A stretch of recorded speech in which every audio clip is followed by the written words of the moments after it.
عزي فدلني أيا عارف أربابي وعزي فدلني إلى بيت محيي ديننا ذي الوهابية. mo kí gbogbo ẹ̀yin èèyàn tí ẹ̀ ń wò wá nílé o èyí tí a tún mú wá fún yín lẹ́ni náà ni Pasuma Fans Reloaded. Alhaji wa Wasiu ọ̀gá ńlá Alabi Pasuma àwọn náà ni wọ́n jẹ́ olùgbàlejò wa ní ìbàdí ní èní àwọn Pasuma Fans Reloaded wọ́n ní 1000 copies of Qurans tí wọ́n fẹ́ fún àwọn monks ní ìbàdí náà ní èní. Orúkọ mi ni Lukman Aimaski tí mo jẹ́ national president Pasuma Fans Reloaded. Orúkọ tèmi ni Adeniyi Salami tí mo jẹ́ vice president Pasuma Fans Reloaded. My name is Banwo Aziz. I'm the national secretary Pasuma Fans Reloaded worldwide. Orúkọ mi ni Bukola Lawal tí mo jẹ́ national woman leader PFR. Orúkọ mi ni Suraju Adeboye, national treasurer. Orúkọ mi ni Alhaji Sulaiman Ọlámilékan Àjàó, national finance fún PFR. Orúkọ mi ni Alhaji Abdulrafiu Fasasi Aboki Alalikimba. Mo jẹ́ national missioner PFR Reloaded. Wọ́n 1000 lábẹ́ fún àwọn gbogbo 50 months ilé ni mo dẹ̀ nígbàgbọ́ ipò Ọlọ́run ajé ó ṣeéṣe. A ti dúpẹ́ fọ́lọ́run tó jẹ́ kí ọjọ́ ẹni kó ṣojú ẹ̀mí gbogbo wa. Pasuma Fans Reloaded ó máa jẹ́ nǹkan tí tẹrútọmọ tí ó fẹ́ràn Pasuma throughout the world tí wọ́n máa ní interest sí. a ń try láti mú àwọn nǹkan oríṣiríṣi wọnú fans club tó yàtọ̀ sí nǹkan táwọn èèyàn mọ fans club sí tẹ́lẹ̀tẹ́lẹ̀. Mo dúpẹ́ lọ́dọ̀ Ọlọ́run, mo dúpẹ́ lọ́dọ̀ gbogbo àwọn esco mi, mo dúpẹ́ lọ́wọ́ gbogbo àwọn tó ń dúró tì mí, Ọlọ́run á bá mi dúró tì yín. Alhaji Wasiu Alabi Pasuma, Ọlọ́run ní jẹ́ wọn lọlẹ̀, ẹgbẹ́ yà máa ní lọ síwájú sí i. A dúpẹ́ lọ́wọ́ gbogbo yín o. Ẹ̀yin tílé ẹ máa bá wa bọ̀. People should just look towards us. Kan wò wá, we are a promising organization, Pasuma Fans Reloaded. So it's just one of its kind. So a dúpẹ́ fọ́lọ́run ibi tá ti bàdé ẹ máa bá a lọ, a ṣe ní púpọ̀ ńlẹ̀ fún yín láti máa ṣe. Thank you very much. Àwa bí Ọlọ́run ó bẹ̀rẹ̀ látọ̀rẹ́ Alhaji Abdulwasi ó fi kárí gbogbo Alhaji Lukman ó fi kárí gbogbo ọmọ ẹgbẹ́ pátápátá. Ọlọ́run ọba kó gbàdúrà ẹnì kọ̀ọ̀kan wa, kó ṣàánú ẹnì kọ̀ọ̀kan wa, kó jẹ́ ká gúnlẹ̀ sébùtì ayọ̀. Àjàní wọlé mo láyà mú nídìí ní Àjàní lé sọ́ọ̀lì yàrá sẹ́yìn ìlú máa. Ó yẹ jáde padà bàbá Àjàní òjíṣẹ́ Ọlọ́run, bàbá Àjàní òjíṣẹ́ Ọlọ́run tí yóò kọ́ṣẹ́ ọ̀hún bá Ọlọ́run tó ràn ọ̀gá tó ràn Mùsá. Ọba tó ràn Ìsá. Ọba tó Muhammadu ṣebó ló ràn ẹ̀bà bá mi kó ṣùgbọ́n Ọlọ́run tó ràn Àjàní òjíṣẹ́ Ọlọ́run lóṣù márùn bá yọ.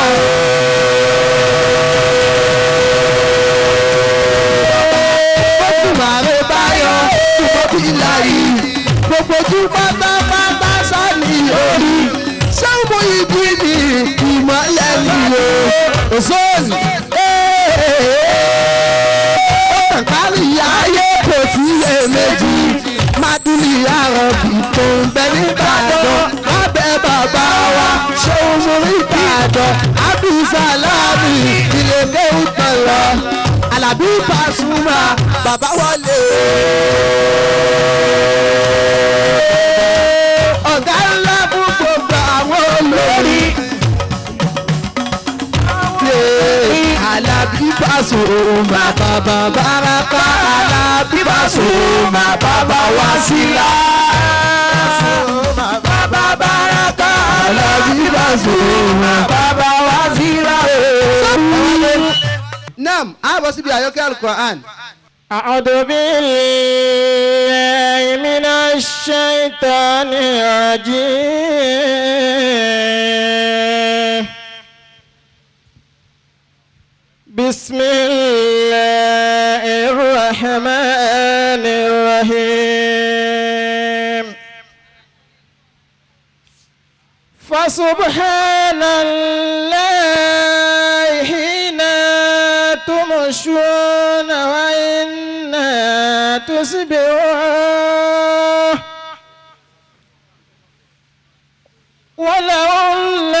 الجند في السماوات والأرض وعشيا وإنا تزهروه يخرج الحي من الميت ويخرج الميت من الحي ويحيي الأرض بعد موتها وكذلك تخرجون ومن آياته أن خلق لكم من تراب ثم إذا أنتم بشر تنتشرون ومن آياته أن خلقكم من أنفسكم وأزواجا لتسكنوا إليها وجعل بينكم مودة ورحمة إن بذلك لآيات لقوم يتفكرون ومن آياته خالق السماوات والأرض واختلاف ألسنتكم وألوانكم إن بذلك لآيات للعالمين ومن آياته منامكم بالليل والنهار منامكم بالليل والنهار وابتغاؤكم من فضله إن بذلك لآيات لقوم يسمعون ومن آياته يريكم البرق خوفا وطمعا وينزل من السماء ماء فيحيي به الأرض بعد موتها إن بذلك لآيات لقوم يعقلون ومن آياته أن تقوم السماء والأرض بأمره ثم إذا دعاكم دعوة من الأرض إذا أنتم تخرجون وله ما في السماوات والأرض كل له قانتون وهو الذي يبدأ الخلق ثم يعيده وهو أهون عليه والمثل الأعلى في السماوات والأرض وهو العزيز الحكيم صدق الله ومولانا العظيم. Allahu Akbar. A máa gbọ́ brief speech tó jẹ́ opening speech from Alhaji Abdulwasi Alabi Pasuma. A tó gbọ́ there's supposed to be musical interlude. Alhaji Arukoya Ọlábísí Allah Adúkẹ́ ọmọ gàátì náà ni Arukoya kó bọ́ síbí. Ó sọ mí dẹni ayọ̀ láyé mi. Allah ti bá mi bọ́ṣọ òṣì lọ́rùn mi.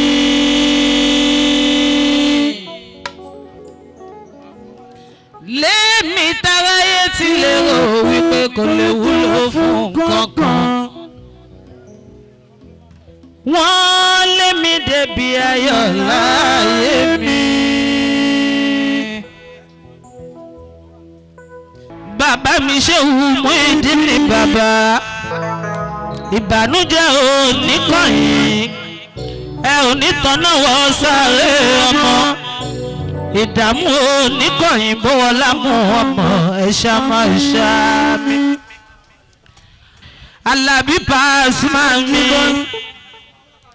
Lílá fi mi yábè. Ó tọ́pẹ́ o, ó tọ́pẹ́. Tèmi tọ́pẹ́ o, ó tọ́pẹ́.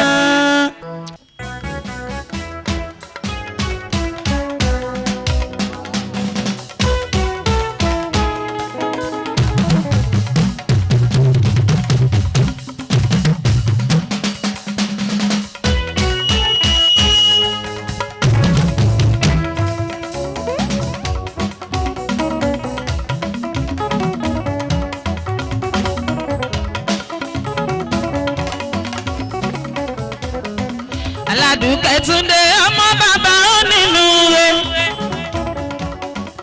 Aládùúkẹ́ Túndé ọmọ bàbá onínúure. Rasaki Aremu ọmọ Gawati náà rẹ̀.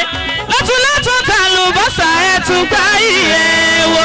Aládùúkẹ́ Túndé ọmọ bàbá onínúure. Aládùúkẹ́ Túndé ọmọ bàbá onínúure.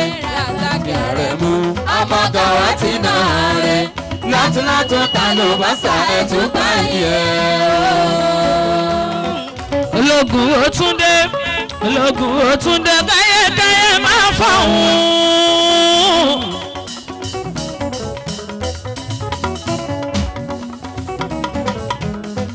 Ẹ̀yàwó kò bá ń dún káyékáyé dáká orin.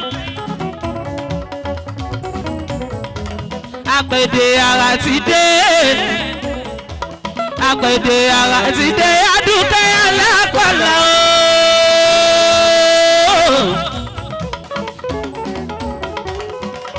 Ọ̀gá ní kọ̀hún láwùjọ òkúta.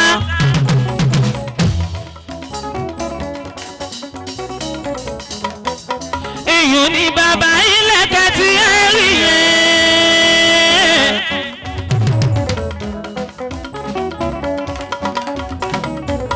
Alárí ní bàbá aṣọ lọ́wọ́ kan sí yan jíjà o.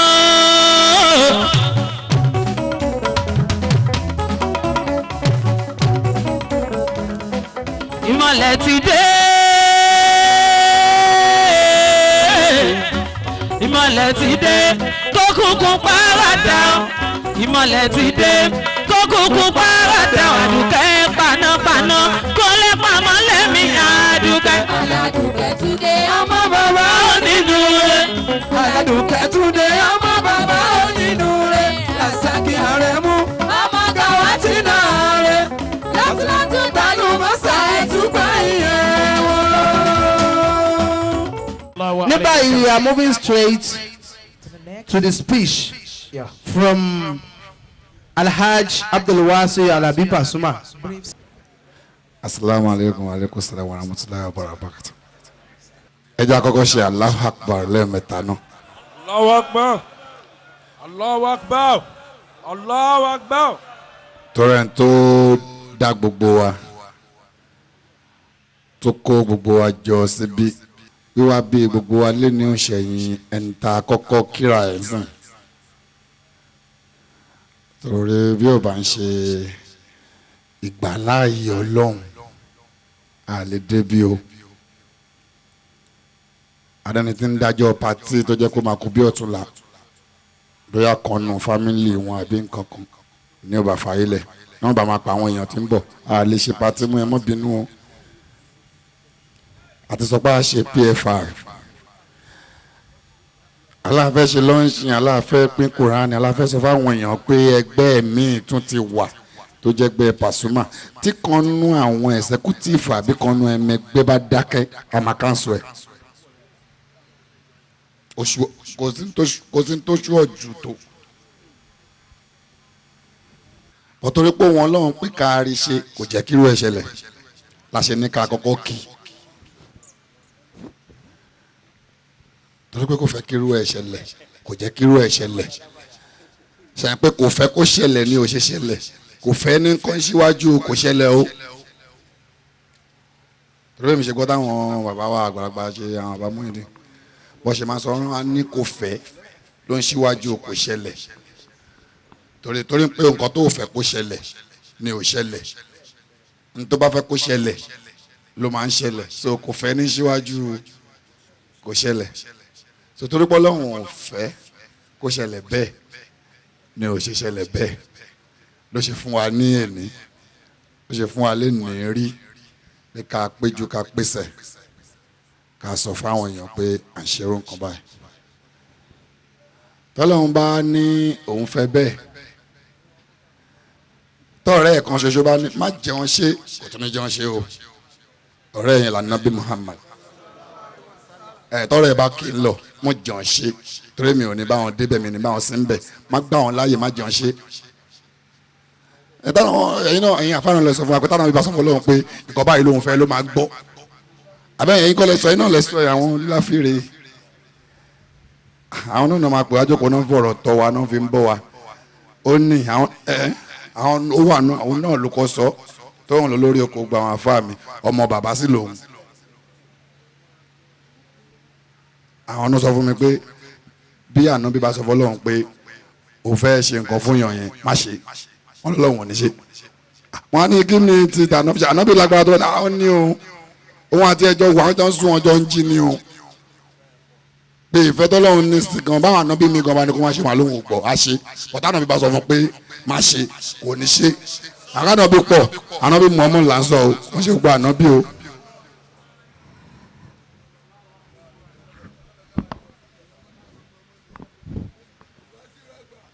so ẹ̀yin náà ọ̀dọ̀ yín mo ti kọ́ ọ̀dọ̀ yín mo ti kọ́ kéèyàn mọ̀ ọ̀rọ̀ sọ ọ̀dọ̀ yín ni ọ̀dọ̀ yín la ti kọ́.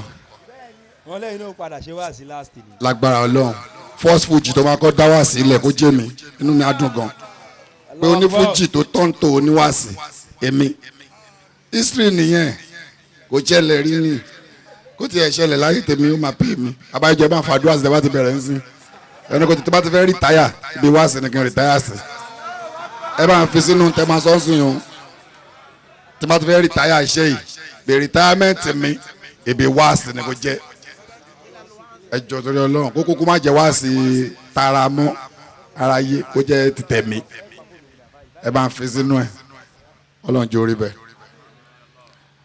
mo kí gbogbo ẹ̀yin àfáà ńláńlá tọ́ra àti kí Ọlọ́run àti káwọn ọ̀bẹ ẹ̀yin àfáà ló tún kù òye àwọn àti kí Ọlọ́run oko yé ànábì àfáà lòkú bọ́ bá lọ kéèyàn ṣáájú àfáà Ọlọ́run jẹ́ kí Ọlọ́run ẹ̀rọ ọ̀rọ̀ sọ ni o mo kẹ́yìn àfáà torí mi lè mọ̀ dárúkọ láti orí bàbá Muyideen Bello àti gbogbo ẹ̀yin bàbá imam yóò dà fún ẹ̀yin bàbá mi ẹ̀yin àfáà ńláńlá kò sí kékeré àfáà o gbogbo ẹ̀yin mo kí o ẹ ṣé o torí bẹ́ẹ̀ sọ pé torí tèmi ni everybody ṣe wà ń bí torí Ọlọ́run torí ànábì torí tèmi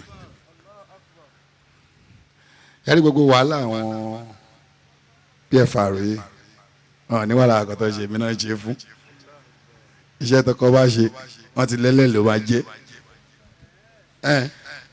iṣẹ́ tọkọ bá ṣe kí ni tàbí jẹ́ nígbà tí wọ́n ṣe wàhálà lọ látàrọ tó bá dé tán ní bàbá Síkírù wọ́n máa máa ṣe ọ̀pá àtijọ́ sáyọ̀dé adẹ̀ láti ra ẹmu láti gbẹ́gbẹ́ pé o ó máa fún èyí tí wọ́n ti forí pòrùn lọ látàrọ wàá kó fún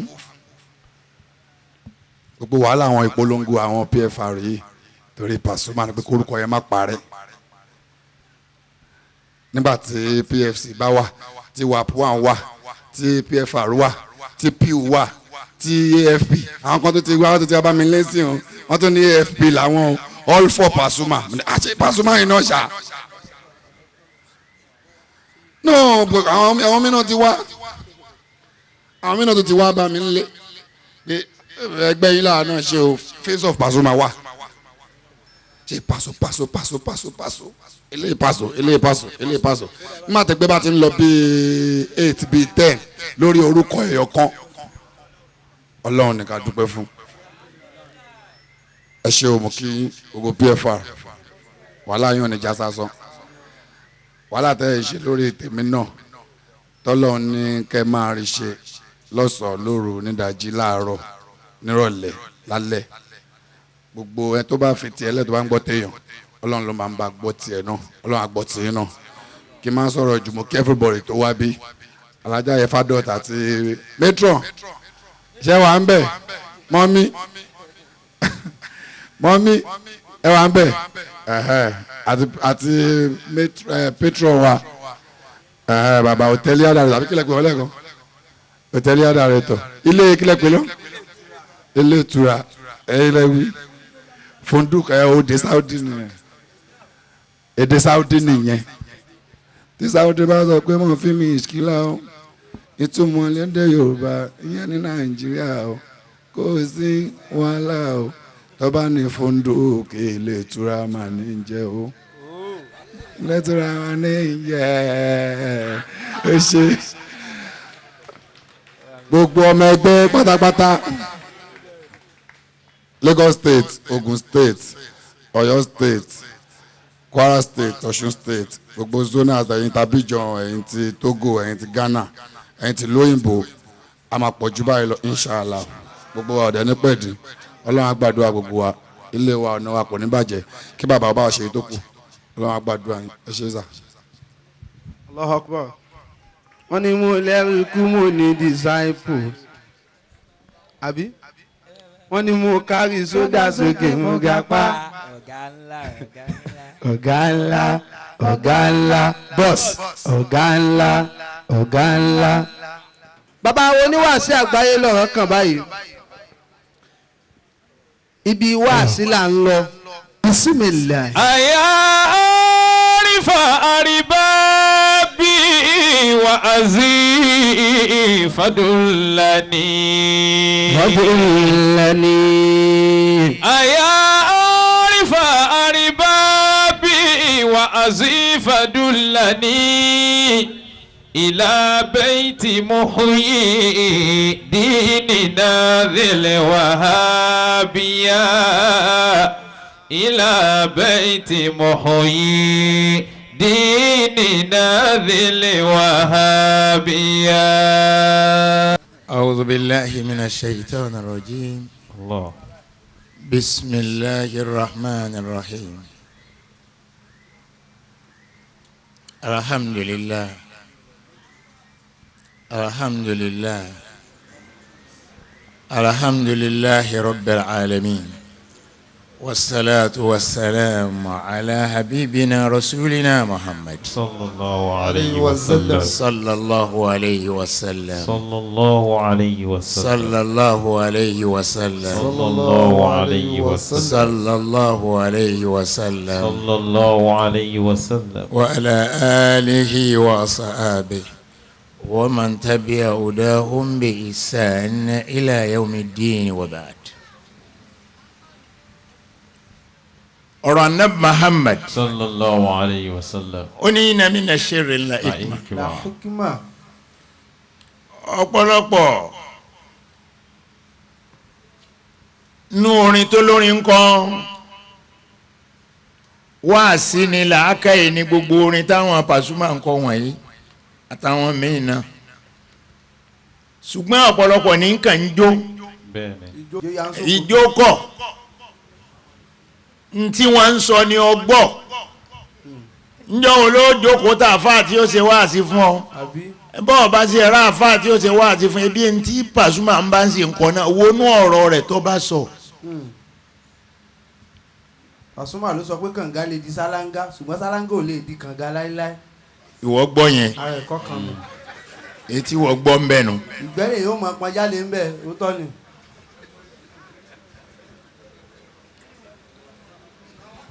kun shakiran lillah. wa kun shakiran lillahi hubba liwajhihi. ó máa dúpẹ́ fọ́lọ́run. kun shakiran lillahi. ó tó àwọn tó kójọ yìí kójọ o. wa kun shakiran lillahi. agbára rẹ ọ̀ka àwọn àfáà yìí o. kun shakiran lillahi. owó lọ fẹ́ fún wọn ni àbí kí lọ fẹ́ fún wọn. kun shakiran lillahi. wàláyé ẹni o lè kọ́lé fún náà wọn tí yóò sọ fún ọ tí kò nílé kankan o ṣùgbọ́n yóò sọ fún ọ pé wọ́n fẹ́. kun shakiran lillahi. tọ́ adúpẹ́ fọlọ́hún jàmá. alhamdulilayi. adúpẹ́ fọlọ́hún. alhamdulilayi. a tún gbọ́dọ̀ gbára wa lásìkò mọ́ adúpẹ́ fọlọ́hún. alhamdulilayi. ẹ tún dúpẹ́ lẹ́ẹ̀kan sí. alhamdulilayi. n tẹ́ ẹ gbé kalẹ̀ yìí iṣẹ́ odidi ọjọ́ kan ni alukurani tọ́lọ̀ ń sọ̀kalẹ̀ fún anabi Muhammad. sallallahu alayhi wa sallam. ó ní àwọn ẹgbẹ́ yìí PFR tó jẹ́ pé ni wọ́n fẹ́ pín Pasuma France Religion. ẹ fẹ́ pín alukurani fún àwọn èèyàn tí ó máa ké ẹ fẹ́ pín alukurani sí mọ́sálásí.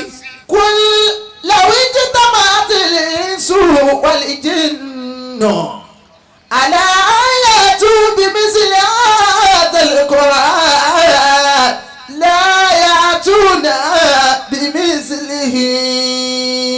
walau kana ba'duhum li ba'din sahih. walau kana ba'duhum li ba'din sahih.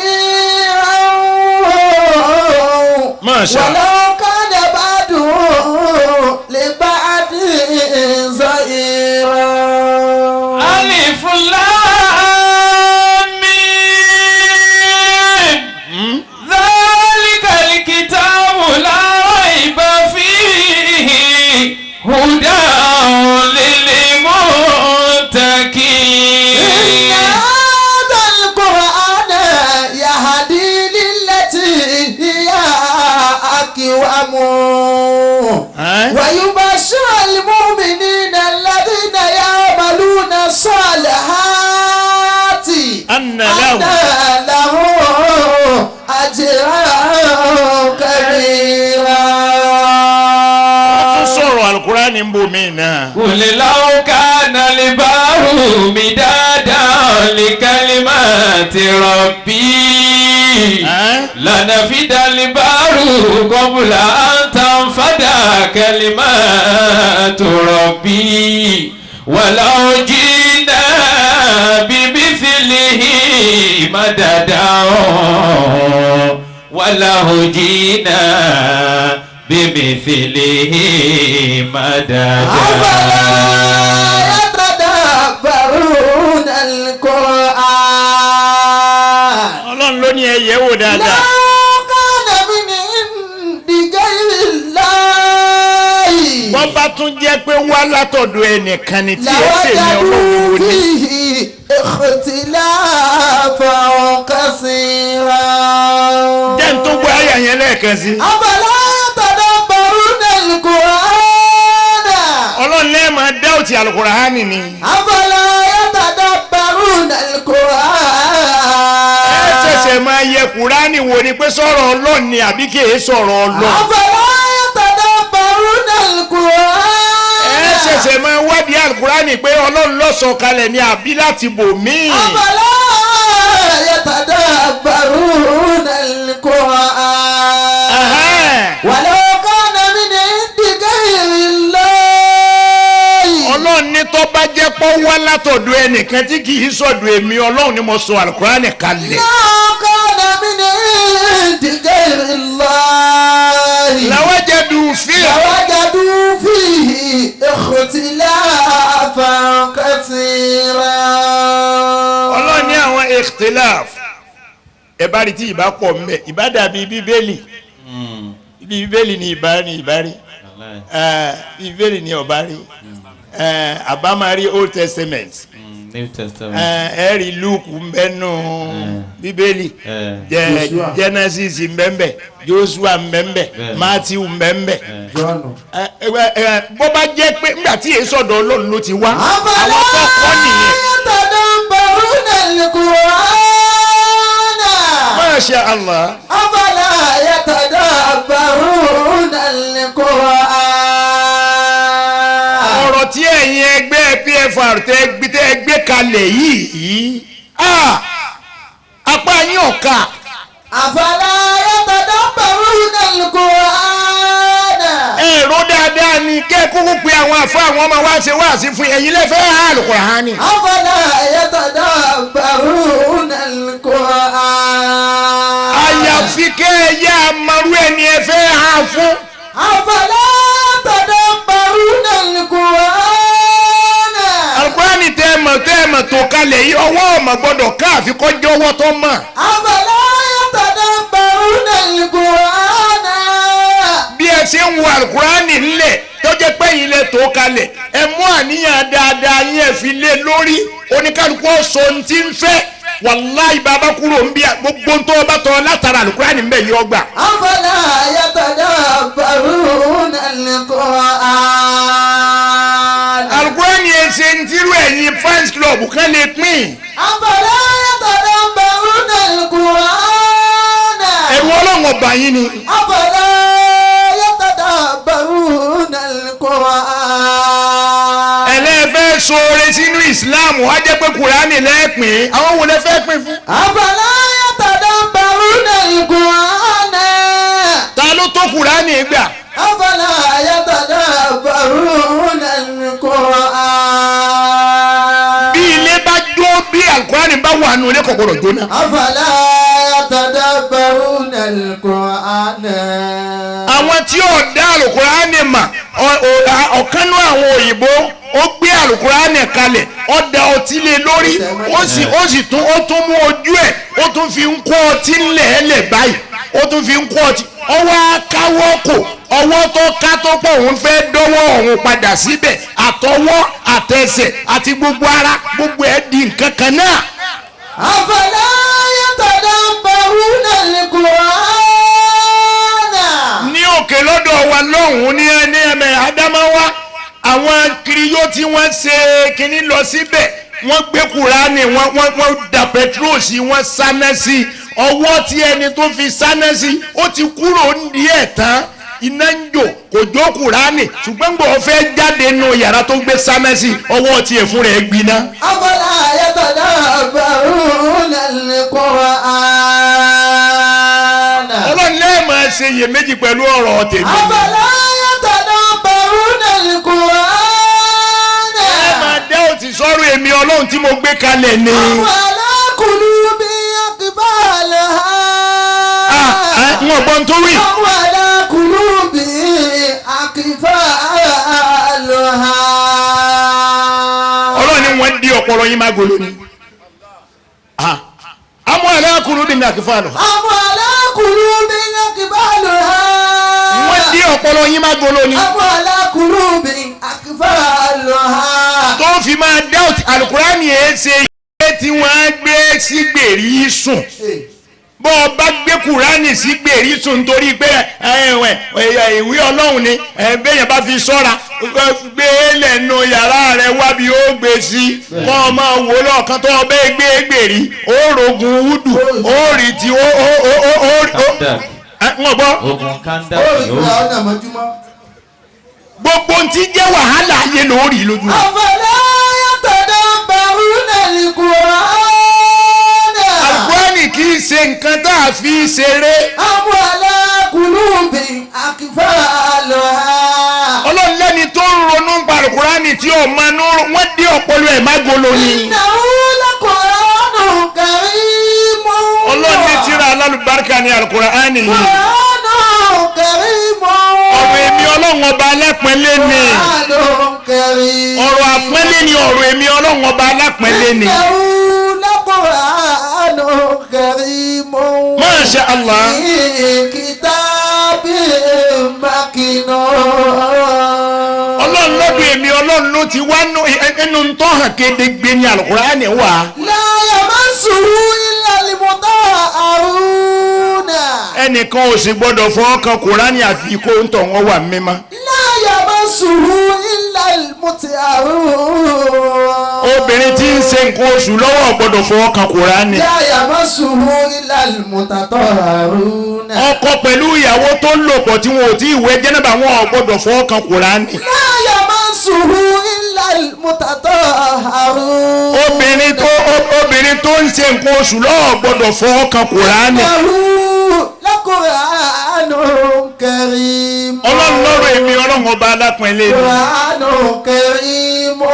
àpọ́nlé ń bẹ lára rẹ̀. Qur'anu karim. nítorí pé mi alápọ̀nlé ni mo ní nǹkan mi. Qur'anu karim. ẹnìkan kò sì ní lápọ̀nlé tó ń tí mo bá fi lélẹ̀. Innahu la Qur'anu karim.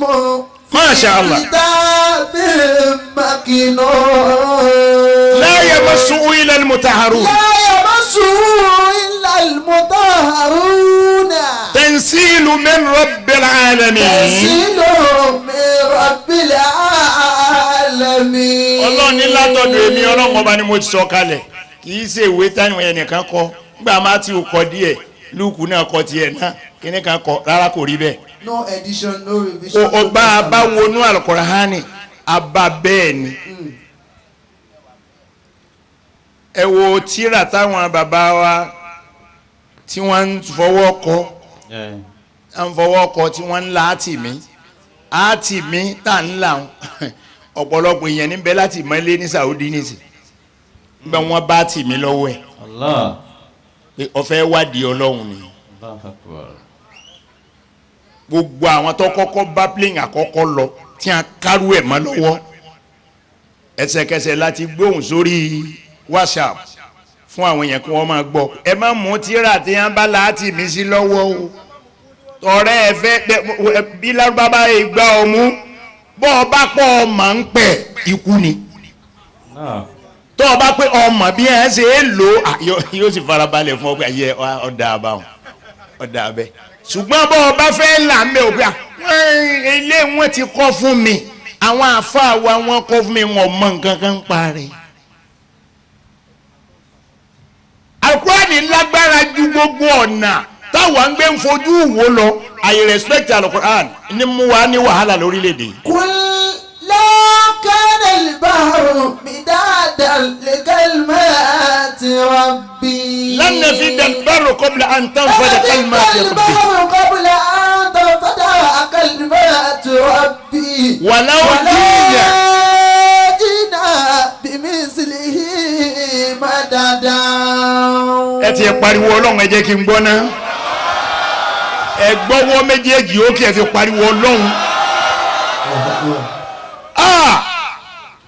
àwọn tá a jẹ́ mùsùlùmí la láfojúdi wàláyà àfojúdi wa ni ẹ dákun kí ni Mákà fi ń jẹ́ Mákà kí ni Madina fi ń jẹ́ Madina Kùránì náà ni ká máa kà á lásán máa kà á kà máa kà á má wulẹ̀ wádìí nǹkan kan máa kà á. Qul law kana al-bahru midadan li kalimati rabbi. lan nafida al-bahru qabla an tanfada kalimatu rabbi. Ọlọ́run wá ní walau jina. Walau jina bimislihi madadan. Allah. Walau jina bimislihi madadan. Al-Qur'ani náà wá ní ẹ̀yin. TFR. lẹ́yìn lẹ́ fẹ́ pín. àkọ́kọ́ náà ìdásílẹ̀ tiyín nìyẹn ẹ̀yin tẹ́ pín Kùránì yìí ẹ ṣọ́ra ẹ sì mẹ́ni ẹ fẹ́ pín fún ẹ ṣọ́ra ẹ sì mẹ́ni tẹ́ ẹ fẹ́ pín fún ìfẹ́ tí ń bẹ nígbà yà yín sí Abdulwasi ló jẹ́ gbé Kùránì jáde pé Abdulwasi kí la fẹ́ fi ṣe lóore oore tó ga jù náà ni ká fi Kùránì ṣe lóore bá a bá pín sáwọn mọ́sálásí wọn máa bá wa fi ṣàdúà fún àti pé bàbá ti jẹ́ pàwọ́ fans club yìí náà la pín sí mọ́sálásí gbogbo ẹni ọba wa mọ́sálásí tó sí Kùránì wò tí ń bá ń kà á ládàá èyí tí ń bẹ ń bẹ Ọlọ́run ó sì máa tún fi tan ìràwọ̀ ti Abdulwasi Pasuma ìyẹn ni ò ní jí ó kú láéláé àdúrà tá a ṣe nu ò ní kú láéláé. Àmín. ò ní kú láéláé. Àmín. ò ní kú láéláé. Àmín. bóyá ọmọ túmọ̀ rẹ̀ àbọ̀ ọ̀mọ́ ṣùgbọ́n ò ní kú láéláé. Àmín. béèyàn ọba ti kú àwọn kan rí abádára bẹ́tẹ̀lá tí kí wọ́n sunkún ó sùn lẹ́kún tó jẹ́ pé tó ọba sí ojú ẹlòmíì kúrò lára bẹ́tẹ̀lá tí yóò sì ré bọ́ọ̀lẹ̀ yóò fìdí jálẹ̀. bọ́ ọba wa ń wò pé kí n là á dé tẹ́kùn yìí pọ̀ báyìí bọ́ ọba súnmọ́ dáadáa yóò sọ fún ọ pé ntòun rò ní pé òjíṣẹ́ ńlá Muhammad sallallahu alayhi wa sallam tí Ọlọ́run torí ẹ̀ gbé àwọn nǹkan wọ̀nyí kalẹ̀ ńláwọn baba ńlá baba àtàwọn olórí burúkú wọn ni wọ́n bá ṣọ̀tá ẹni tó kọ rẹ̀ bẹ̀rẹ̀ ńgbà náà látọ̀dọ̀ Ọlọ́run tí ó sì ní parun tí ó fi dojú àlìkìyàmà ẹni gbogbo ayé ń pariwo yìí làwọn baba àtàwọn bá ṣọ̀tá àwọn baba ńlá baba àwọn kọmọ ní rọrùn fún àlìkìyàmà bóò ni ìyà ò ṣe ní jí àwọn táwọn jára ọmọdọ́mọ wọn. àwọn ọ̀tá fàṣọ́nà oṣù kún kan yìí. Àmín. abẹ Ọlọ́run ẹ̀yin fans reloaded àbí abẹ Ọlọ́run fún ẹ ní ṣubú. Àmín. ẹ sàmì ẹ dáadáa. Àmín. àwọn dà. ntọ́ yẹ kó jẹ́ ẹ bọ́ sí gbangba ẹ bọ́ gbangba ẹ bọ́ sí gbangba ẹ bọ́ gbangba ẹ bọ́ sí gbangba. kámẹ́rámà ẹ sún sẹ́yìn díẹ̀. ẹ wá bẹ̀rẹ̀ lọ́lẹ̀ fọlọ́hún. ẹ mọ̀ wá kọlu kámẹ́rà. ẹ bẹ̀rẹ̀ lọ́lẹ̀ fọlọ́hún. ẹ bẹ̀rẹ̀ lọ́lẹ̀ fọlọ́hún. àwọn ìyá dáadáa iná wà ń bẹ̀. àwọn ìyá lè rí. àwọn ìyá lè rí. ọmọ pa àwọn tí a máa ṣe àwọn tí a máa ṣe kíní à ń gbé kótíkótí a máa pọ̀ bí ọ̀rọ̀ kótíkótí ó ń bọ́gà rẹ̀ wí torí pé wọ́n yé lójú tì ó tún ń bú ọ̀gá rẹ̀ gbogbo ẹ̀yin tí ẹ jẹ́ fans reloaded PFR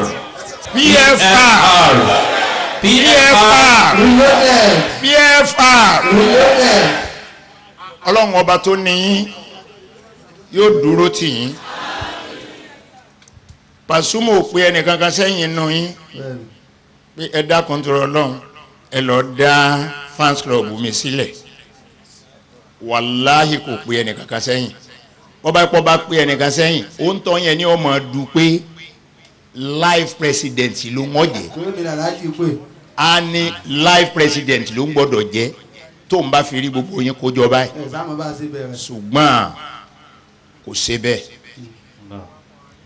ẹ̀yin fúnra ara yín lẹ wá màmá lẹ fẹ́ràn rẹ̀ ọ̀pọ̀lọpọ̀ èèyàn bìlí pé àwọn olórin wọn lè ṣe wọ́n má mu gbó wọn lè ṣe wọ́n má mu tí wọn lè ṣe wọ́n má mu kókè wọn lè ṣe wọ́n má ṣe ṣùgbọ́n kí ló jẹ́ kí Abdulwasi ọjọ́ máa mi àwọn èèyàn máa wọ́ndà pé kí wọ́n á ní bàbá wa wá dọ́dọ̀ ọmọ olórin ntọ́ sọ́dọ̀ máa mi ni pé àwọn àmì tí mo rí lára ẹ̀ àkọ́kọ́ náà ó ní tẹríba Abdulwasi ó sì ṣòro fún un kó tó lè wojú rẹ̀ èé wá ṣe pé èmi nìkan mo stọ́dì ẹ̀ dáadáa pé kò àti wojú èèyàn ó máa ń ní lára pé kó wá yájú sí èèyàn kó máa wá báyàn sọ̀rọ̀ báyìí bí bá ń sọ̀rọ̀ bí kò máa tẹrí mẹ́lẹ̀ ni kò sì sínú ọmọ tó mọ tí mu kò sì sínú ọmọ tó mọ gbó mu ṣùgbọ́n tó múra sí ibi orin yìí ni pé ó wò ó pé tọ́ ọlọ́mọ bá pé bí yìí lọ́nà bóyá ni ó dópin wàhálà mi láyé ọlọ́run wá ṣe bẹ́ẹ̀ fún kódà àwọn tó dárùn gbọ̀n sí. gbogbo irùngbọ̀n tí ó fi dà fún àbọ̀ bá yánu. wọ́n láwọn tó fẹ́ padà dòun wá sí àgbáyé. ó ti lóhun ó dòun wá sí. ọlọ́run ṣe ẹnìkan tó ti jọ́yìn wa nù. ọlọ́run ó wọlá Nabi Muhammad. sallallahu alayhi wa sallam.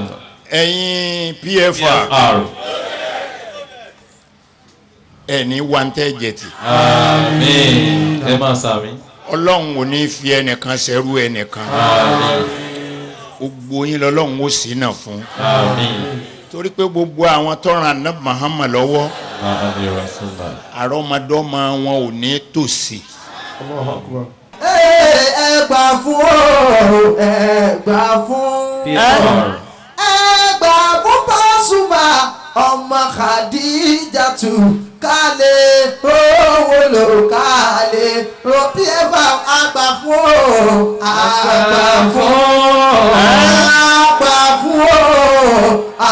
ẹni tọ́lọ́run àti gbà fún Pasuma ọmọ Khadijatu láṣẹ owó lò láṣẹ owó náà. mo bẹ̀ wá mo fẹ́ kẹ́ ẹ jẹ́ ká gbà fún tẹ̀mítẹ̀mí wàláhì ẹnì kọ̀ọ̀kan wa náà a ní parẹ́ máyé lára a ní parẹ́ máyé lára a ní wàǹtá jẹ̀tì a sì ní sẹ́rú ayé ọlá àti tóbi Ànábì Muhammad gbogbo jama gbogbo ẹ̀yin àfáà wa tẹ́ wà mímọ bẹ̀yìn lọ́wẹ̀ ẹ bá mi sàlámù náà sẹ́ra kan fún àwọn PFR rí ẹ̀yin àfáà wa ẹ dákun torí Ọlọ́run ẹ fi ògo fọ́lọ́run ẹ fi agbára fọ́lọ́run ẹ fi bọ́lọ́run ṣe jẹ́ hàn Ọlọ́run ẹ dìde nàró lórí ẹsẹ̀ yín gbogbo àfáà pátápátá gbogbo ẹ̀yin bàbá wa àfáà nìkẹ́ dìde àwọn aláṣẹ alámúnẹsẹ ẹ̀yin ẹ máa sọ ntẹnfẹ ẹ máa fọkọ ọyà yín sọ ntẹnfẹ fọlọ.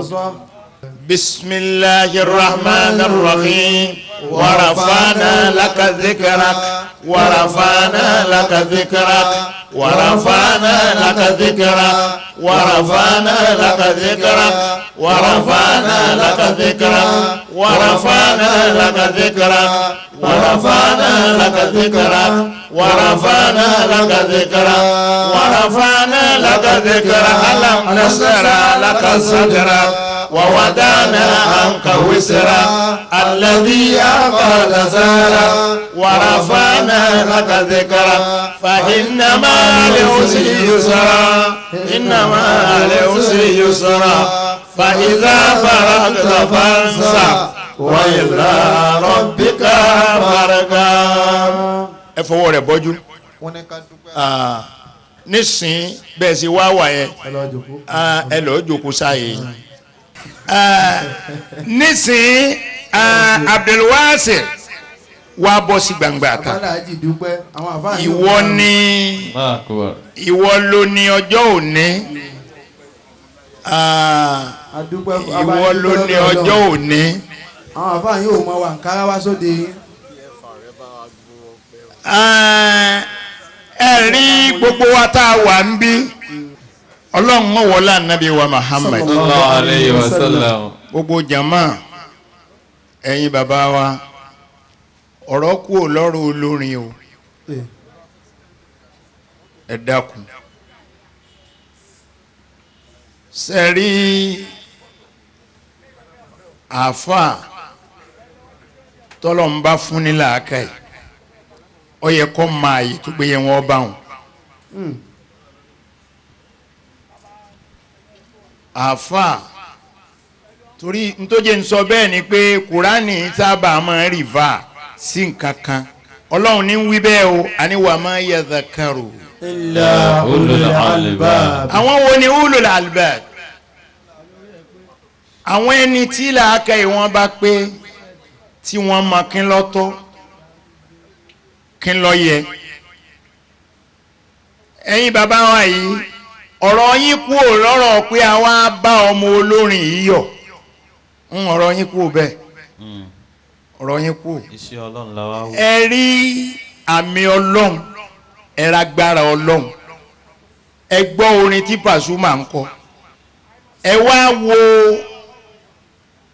mílíọ̀nù èèyàn mélòó millions mélòó ló ń jẹ́ fans club wẹ̀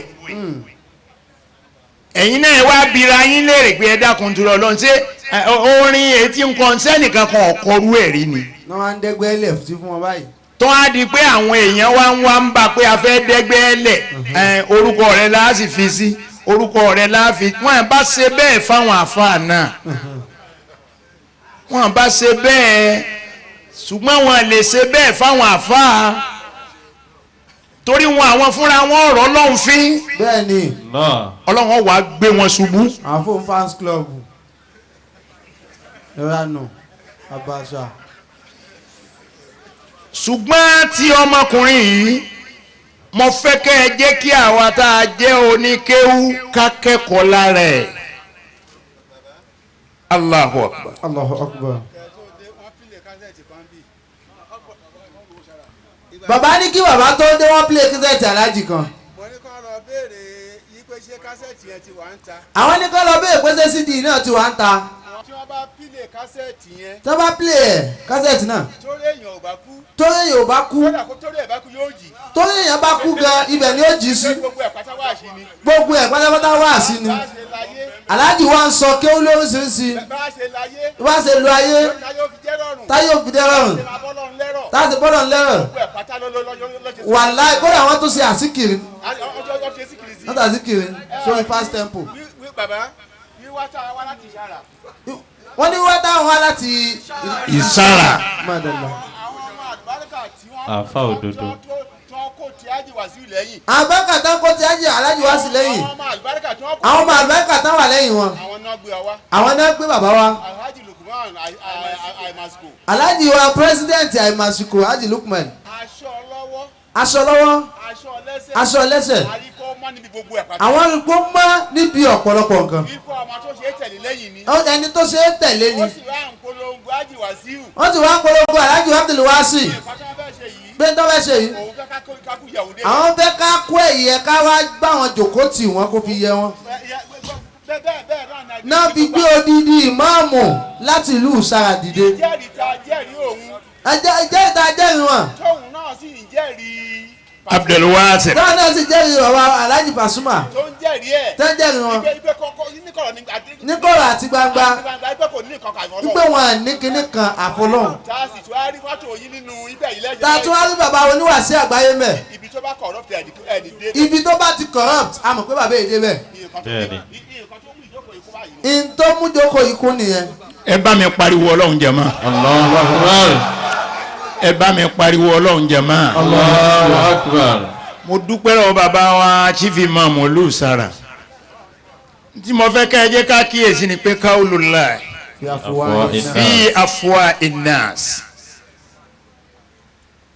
Abdul Wasi ìdúró rẹ tí mo ní kó o dúró gbogbo àwa tá a wà ń bí la ṣàdúrà fún ọ àdúrà rẹ ti gbà tẹ́lẹ̀ o ṣùgbọ́n tó bá má dúrà rẹ gbà rówó dáadáa ibì kan ń bẹ tó o gbé ń dun Ọlọ́run nínú ibì kan ń bẹ tó lọ́n gbé ń ṣàánú rẹ ibì kan ń bẹ tó jẹ́ pé o gbé ń ṣe ń tọ́ tí Ọlọ́run lọ́rùn gbogbo ń tọ́ ń bá ń ṣe lọ́wọ́ táyé fi wá sọ pé tiẹ̀ ni dákun sọ dáadáa. fàṣọbẹ àìnílẹ kọlíbì. mo bọ́ ọ sọ̀rọ̀ kan ní ọdún tí mo kọ́kọ́ ṣe lecture fún ọ mo ní wá gbogbo olórin ní búra wọn o ò gbọ́dọ̀ bú yàn ṣùgbọ́n fi wọ́n lè jẹ́ wọn ọmọ bú ọ mo lọ́ọ̀ gbọ́dọ̀ bú ẹnìkankan wàláhì tálà àwọn èèyàn dẹ̀ wá sọ fún mi pé njọ́ mo ti sọ̀rọ̀ yẹn ọ̀ọ́dẹ́ nìkankan ló ń gbogbo ẹni tó bẹ̀rẹ̀ orin tí bú yàn ìpè kọ́ kò látúbọ̀ tán ìbọn fẹ́ gba ara ẹnìkan dìde ní ọba gbára rẹ̀ tó bá fi dìde bẹ́ẹ̀ yàn ni méjì lọ̀rọ̀ àìdá kó ń tọ̀ wọ́n má sí mọ́ àbí kó ń tọ̀ wọ́n má jẹ́ ń tọ́ jẹ́ mọ́ ìwọ náà sì ní jẹ́ èèyàn mọ́. ìyá sùdúnì fa ẹni gẹ́rù láìbì. gẹ́rù láìbì ni. kọ́bùlì mi náà náà sí àlùfàdìlì kọ́dí hùsìdùn. ẹ wo àwọn olórin kan wọ́n búra wọn dáadáa lórílẹ̀‐èdè yìí wọ́n ń bẹ láyé dìísìn. ìyá sùdúnì. wọn ò jẹ́ kankan mọ́ wọn ò jẹ́ bá a fọ́ náà bá bọ́ ta tó pé èèyàn lọ fẹ́ bú tí ó fi ga kò ní í jẹ́ èèyàn mọ́. ìyá sùdúnì. gbogbo tíra tó bá ní lọ́wọ́ láyé kọ́ lọ sá. fáyì ní gẹ́rù láìbì. wọ́n ní báwọn àfáà bá ń lọ bí wáàsí àwọn obìnrin tí wọ́n jẹ́ ẹlẹ́sìn dáadáa lẹ́kọ̀ọ́ ń bí tí wọ́n súnmọ́ mi wọ́n rí di àwọn àfáà lẹ́kọ̀ọ́ ń bí wọ́n rí di àwọn àfáà obìnrin a máa rọ́dọ̀ àfáà wọ̀ àwọn a máa rí bí wọ̀ àwọn a máa rọ́dọ̀ àfáà wọ̀ wọ́n láàfáà kan lẹ́nu wọn lọ́hùn èmi ò mọ̀ mo tiẹ̀ mọ̀ n ó pe wọn mọ̀ náà ni wọ́n ní bọ́ bá fẹ́ lọ ojú agbo ó bá kú dẹ̀ tí ó dojú agbo ó ní n tó kó sápò tí ó kó ẹnu yóò máa jẹ lọ. bẹ́ẹ̀ni. ńgbọ́ ọba sì dọ̀hùn yóò sọ fún wa pé òun fẹ́ tọ̀ àbí òun fẹ́ bọ́ sẹ́yìn agbo ó tún ní nǹkan tí ó lọ wí. yóò kàtíkè kó tó bójú agbo. wọ́n wá ń sọ fún mi wọ́n wá ń sọ mo ní ọlọ́run ọ̀ràn ń sẹ̀. ẹni ọlọ́run ọ̀ràn ó ní ọmọ wá nǹkan wúwúwú. ẹni ọlọ́run bá rán kò ní ìdí bọ́lọ̀ ń bá ṣe èèyàn bá kan ẹgbàá etí jẹ́ bọ́lọ̀ ń bá ṣe èèyàn bá kan ọlọ́run ti ṣe Pasuma bí ó ti ṣe yìí. ẹ jẹ́ àgbà fún ká lè rànà lọ ẹ jẹ́ àgbà fún ká lè rànà lọ Jíbọ́lá tọ́lọ́run rán ẹ jẹ́ àgbà fún ká lè rànà lọ àníṣe yóò débẹ̀ tún bẹ̀ ṣe o àní yóò débẹ̀ tún bẹ̀ ṣe gbogbo ẹni tó gbà fún Paso pátápátá wọn ò débẹ̀ tún. ẹ̀jẹ̀ àyàgò fún jàgídíjàgan ẹ̀jẹ̀ àyàgò fún jàgídíjàgan. mo ti sọ pé ẹ̀yẹ Jíbọ́lá mọ́ ẹ̀jẹ̀ àyàgò fún jàgídíjàgan. òṣè ó ti lórin lọ́kọ̀ gbẹ̀yìn.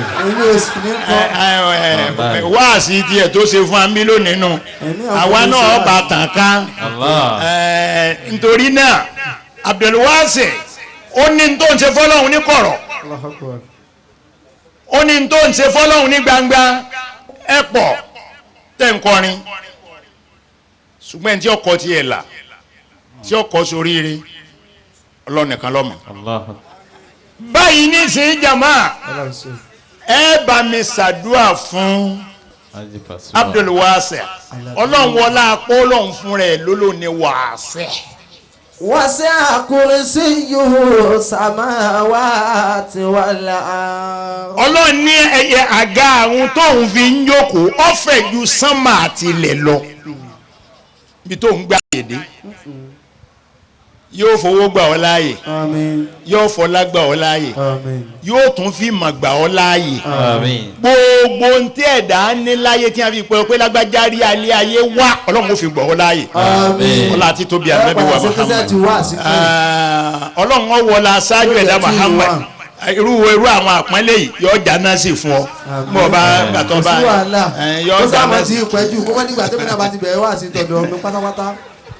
ọlọ́run ọwọ́lá nẹ́bí wa Muhammad yóò wọlá àwọn àfa àwọn àgbàlagbà yóò wọlá gbogbo àwọn onímọ̀ tí wọ́n ń bẹ níkàlẹ̀ oríire rẹ̀ ọ̀kalẹ̀ o oríire rẹ̀ ọ̀kalẹ̀ o oríire rẹ̀ ọ̀kalẹ̀ o ọlá nẹ́bí wa Muhammad nísìnyí jàmá ẹ bá mi ṣe Suratu Duha ẹyọkan Suratu Duha yẹn ààyè tí a rìpíìtì ń bẹ o náà ni wala sawfa yutika rabbuka fatarda a kọ́kọ́ ṣe mọ́kànlá yẹn ẹ tún bá mi ṣe àdúrà yìí ẹ̀yin bàbá wa ẹ dákun ẹ jẹ́ a tún dìde náà ro ọlọ́run la dìde fún o kìí ṣe èèyàn o ọba tó dá wa la dìde ẹ bá mi pariwo ọlọ́run náà lẹ́ẹ̀kan náà ẹ tún pariwo ẹ lẹ́ẹ̀kan sí ẹ tún pariwo ẹ lẹ́ẹ̀kan sí bismillahir rahmanir rahim. ولا سوف يؤتيك ربك فترضى ولا سوف يؤتيك ربك فترضى ولا سوف يؤتيك ربك فترضى ولا سوف يؤتيك ربك فترضى ولا سوف يؤتيك ربك فترضى ولا سوف يؤتيك ربك فترضى ولا سوف يؤتيك ربك فترضى ولا سوف يؤتيك ربك فترضى ولا سوف يؤتيك ربك فترضى ولا سوف يؤتيك ربك فترضى ولا سوف يؤتيك ربك فترضى والضحى والليل إذا سجى ما ودعك ربك وما قلى وللآخرة خير لك من الأولى ولا سوف يؤتيك ربك فترضى ألم يجدك يتيما فآوى ووجدك ضالا فهدى ووجدك عائلا فأغنى فأما اليتيم فلا تقهر وأما السائل فلا تنهر وأما بنعمة ربك فحدث. tọ́ nísìnyí jàmá. wọ́n ní nǹkan tó kàn. gbogbo wa àtẹ́lẹwọ́ wa. wọ́n ní ká wà àtẹ́lẹwọ́ wa. àtẹ́lẹwọ́ wa ọ̀tún. ọ̀tún. ni ẹ jẹ́ á wò. ká wò. ẹni tí ò bá máa yí ná àtẹ́yìnà kal-kawthar. kọ́ máa bá wa sàmí kó máa bá a sàmì. ṣùgbọ́n tó o bá mọ̀ ìwọ náà gbé àtẹ́lẹwọ́ rẹ kó dákọ màmá rẹ àti wọ alára ọ wá fi sọ gbólóhùn kan fọ́lọ́run kó fi wí fọ́lọ́run. nítorí bá ń fẹ́ kan sọ fọ́lọ́run sọ. mo fẹ́ ra mọ́tò mo fẹ́ kọ́lé gbogbo ntọ́ bá wù ọ́ ni o gbé síbẹ̀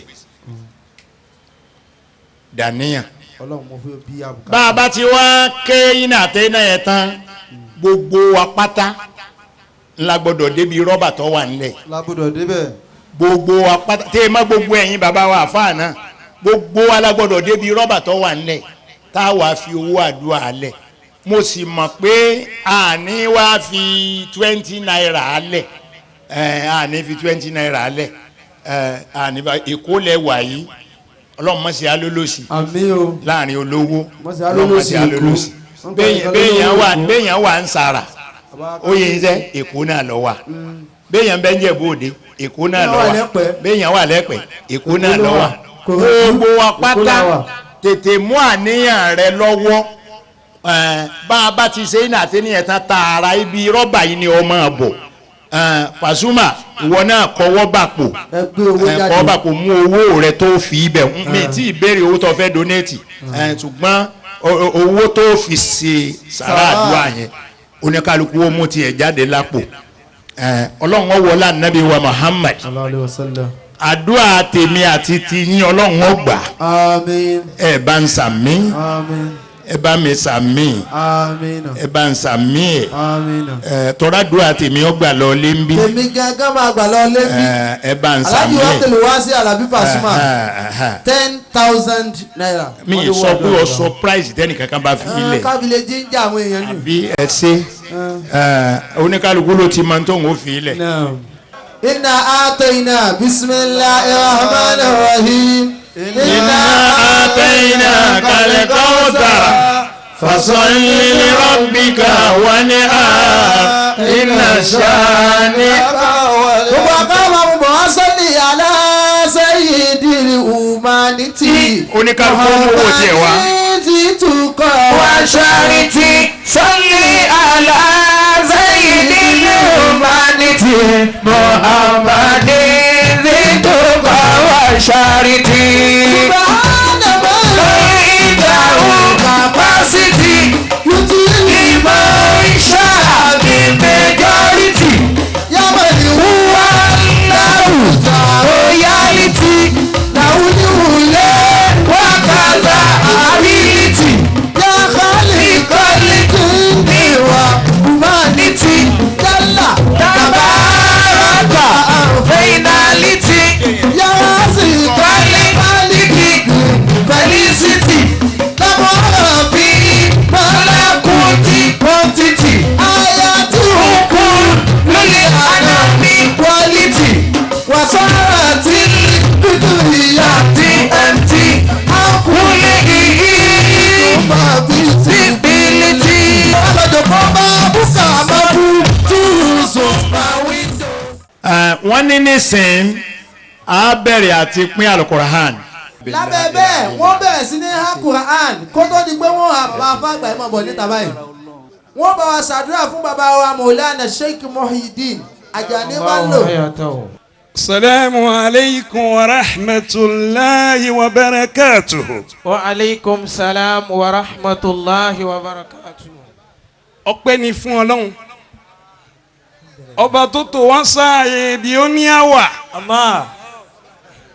Bàbá wa Muhyiddin Ajani Bello. Ìkànnù àwọn onílàákàyè. Ó ní ulaika abai. Fajini bimisilihi. Ulaika abai fajini bimisilihi. Bàbá yìí ọ̀ràn gómìnà ń sẹ́ wọn ọ̀ràn ẹ̀jẹ̀ agbókọ̀ ọlọ́run tóbi lẹ́ẹ̀kan náà. Ulaika abai. Bàbá tí ọ̀ràn mínísítà ń sẹ́ láti sòdodo ọ̀rọ̀. Gbogbo tí ń jẹ́ ìran àpadà sí ibú ọlọ́mọdé ọ̀tọ̀ sí yín láéláé. Amina. Ẹ dákun ẹ bá ń sáámi fún bàbá wa. Amina. Ẹ bá ń gbókọ̀ ọlọ́run tóbi lẹ́ẹ̀kan náà. Ẹ bá ń gbókọ̀ ọlọ́run tóbi lẹ́ẹ̀kan náà. Allahu akbar. Èyí tẹ́ ẹ ṣe lénìí ọlọ́run ò ní jẹ́ ọjà ṣe mọ́ Amina. ẹ bá ń sáré fún bàbá wa àgbà Amina. èyí tẹ́ ẹ sí lé ní òní já ṣe mọ́ Amina. ulẹ̀ àyíká àbá Ulaika abana fajini bimisilihi. àwọn bàbá tó sòdodo ọ̀rọ̀ fún orílẹ̀-èdè yìí tí wọ́n tún ìlú ìṣeré. Ulaika abana. ẹ sọ̀rọ̀ sí gbọ́ pírẹ́sídẹ̀ǹtì kò lè mìíràn. Ulaika abana. àwọn mínísítà lóyún gbogbo wọn ń bẹ̀rù yín látara òdodo ọ̀rọ̀. Ulaika abana fajini bimisilihi. bàbá ẹ jẹjẹkújẹ ló jẹ ẹgbẹ́ yìí nínú ayé ọba tí ò jẹ jẹjẹkújẹ ẹ ní tẹ́lẹ̀lẹ́. ìdájọ́ àtinà. yà zẹ̀línú màjámìlì. ẹ dákun ẹ bá mi ké wọn dọ̀ ha. Allah. bàbá wa náà yìí tí ọlọ́run ṣe nínú àlámàrí ayé yín ọlọ́run níjẹ́ ọ̀dàrú láyé. ọ̀tọ̀ wílì láyé. ẹ̀mí gígùn ọlọ́run bá wa ṣe fún yín. Allah. àtọ̀pọ̀ àlàáfíà. àfìlíyà omi kan irọ́. ẹ bá nàka sí bàbá wa oníwàásí àgbáyé. Allah. ọba tó ṣe yín bó ti ṣe yín ẹ̀yin kẹ́ ẹ sọ fọlọ́run pèsè ní báyìí. àfìlíyà omi kan irọ́. àánú ọlọ́run náà máa fi ṣe yín bó ti ṣe yín ẹ ní ṣubú dànù. àfìlíyà omi kan irọ́. ẹ bá nàka wàdùhà sí wọn. ní ìgbà táyé bá ń jáyé àti ìgbà táyé ọba jáyé mọ́ àní fi yín ṣàwátì. àmín. bisimilahi rahman rahim wàdùhà wàlẹ́yìn isa sajja máa wàdà karabuka wà máa kọ́lá.